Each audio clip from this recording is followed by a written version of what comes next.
అందరికీ నమస్కారం అండి. శుక్లాంబరధరం విష్ణుం శశివర్ణం చతుర్భుజం ప్రసన్నవదనం ధ్యాయేత్ సర్వవిఘ్నోపశాంతయే అగజానన పద్మార్కం గజానన మహర్నిశం అనేకదంతం భక్తానాం ఏకదంతం ఉపాస్మహే. అందరికీ నమస్కారం అండి. ఈరోజు నాకు అనిపించినది ఒకటి మీతో పంచుకోవాలనే చిన్న ఆలోచన వచ్చింది. ప్రపంచంలో మనము 3 రకాల వ్యక్తుల్ని మనం ఉండే ప్రతి చోట, మనం లేని ప్రతి చోట మనం గమనిస్తూ ఉంటాం. మన చుట్టూ పరిసరాల్లో కానీ, మనలో కానీ, మనమే కానీ, లేదా అడవుల్లో కానీ, పశుపక్షాదుల్లో కానీ, ఎక్కడైనా కూడా వీళ్ళు ముగ్గురు ఉంటారు. వీళ్ళతో మనకి కులమతాల సంబంధం కానీ, ఆస్తుల సంబంధం కానీ, పేదరికం, డబ్బు, ఈ సంపదతో సంబంధం కానీ దేంతోటి లేకుండా వీళ్ళు ప్రపంచంలో అన్ని చోట్ల ఉంటారు. మనం కూడా అందులో ఒక భాగం అవుతాం. ప్రపంచం అంటే మనమే.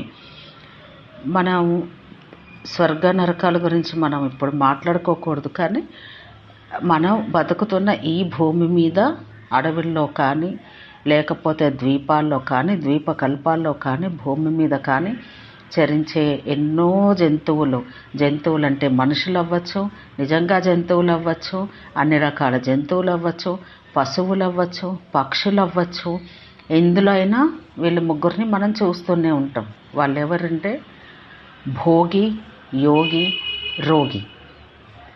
యోగులు ఒక్కొక్కసారి మనలోంచి వెళ్ళిపోతూ ఉంటారు యోగులు. ఎందుకంటే మనకి యోగి అనే దాని మీద మనం ఎక్కువ ఆధారపడి ఉండం. ఎందుకంటే అది మనకి నచ్చదు, అన్నీ వదిలేసుకోవాలి కాబట్టి అది మనకి నచ్చదు. కానీ ఎప్పుడైనా మనకి విపరీతమైన కష్టం వచ్చినప్పుడు, మళ్ళీ సుఖంగా ఉన్నప్పుడు కాదు, విపరీతమైన కష్టం వచ్చినప్పుడు మనకి ఒక్కొక్కసారి మనం యోగులం అయిపోతాం.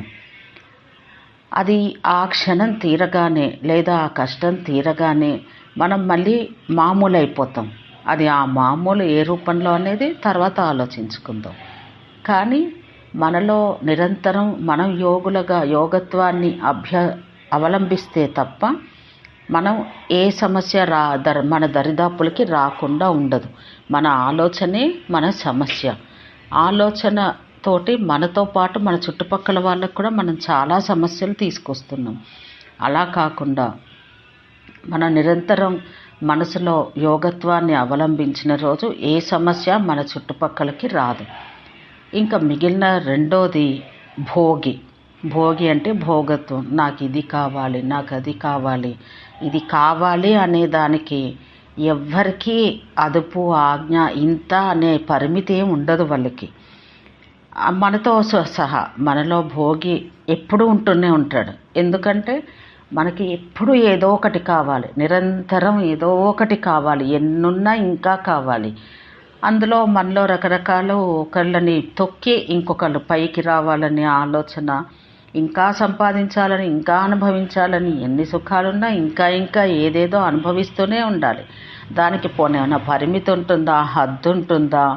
ఈ ఇల్లు కాదు ఇంకో ఇల్లు, ఈ మతం కాదు ఇంకో మతం, ఈ రాష్ట్రం కాదు ఇంకో రాష్ట్రం, ఈ దేశం కాదు ఇంకో దేశం. మనం ఉన్న చోట మనం ఉన్న వాళ్ళతో కాకుండా మనం వాళ్ళని వదిలిపెట్టి వెళ్ళిపోవడానికి కూడా మనం తయారైపోతాం. మళ్ళీ మనం వదిలిపెట్టి వెళ్ళకూడదు, మనమే వాళ్ళని వదిలిపెట్టాలి. ఎందుకంటే మనలో ఉన్న భోగి మనని అలా ప్రేరేపిస్తున్నాడు, మనమే దానికి కారణం. మూడో మనిషి రోగి. ఎక్కడ చూసినా మనం ఏదైనా భోగత్వం అయిపోయాక మనం ఏమనుకుంటాం, మెల్లిగా రోగిలోకి వెళ్ళిపోతూ ఉంటాం. ఎందుకు? మనకి రోగాలు వస్తూనే ఉంటాయి ఏదో ఒకటి. ఈ భోగత్వంలో అనుభవించిన వాటన్నింటికి మనం సమాధానాలు చెప్పుకోకర్లేకుండా మనలో ఉన్న రోగిని మనం బయట పెట్టుకుంటూ ఉంటాం ప్రపంచానికి చూపించడానికి. ఇది వీలైనంత వరకు మనలో ఈ యోగత్వం తప్ప భోగత్వం, రోగత్వం ఎప్పుడైతే మనలోంచి తీసేస్తామో అప్పుడు ప్రపంచం సుఖంగా ఉంటుందని నా ఆలోచన. సర్వేజన సుఖినో భవంతు. విన్నందుకు అందరికీ ధన్యవాదాలు.